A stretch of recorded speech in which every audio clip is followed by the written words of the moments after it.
Well, the one thing that we established with Al Davis, the players did, is that the guy will pay for performance.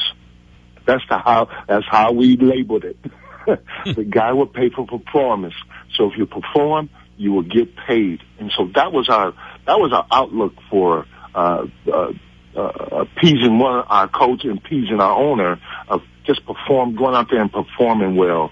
And hopefully, he will look kind on that and pay us. But other than that, we called him coach. I called him more or less coach than owner, because he was always giving me tips, giving everybody tips. Just knowing that he had a football mind, I enjoyed that part of Al Davis. I enjoyed that big part of Earl Leggett as well. That was one thing that God answered my prayers on for all those years I was losing.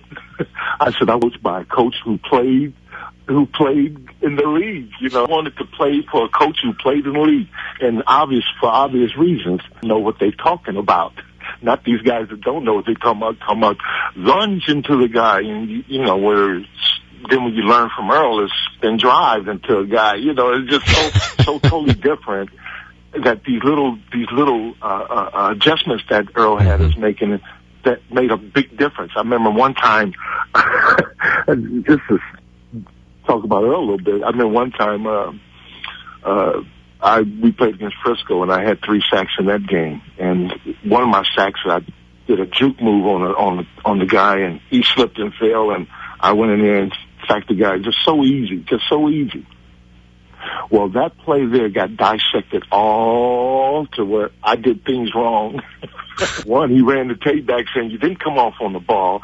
2, he said you didn't give me enough head fake on your juke. 3, I didn't lead step going back the other way. So it was one of those things that just humbles you in saying, hey, I need to just work on this technique and get this technique down pat, and everything will work out. Because then he'd turn around and say, that's like peeling bananas, isn't it? That easy. I loved it.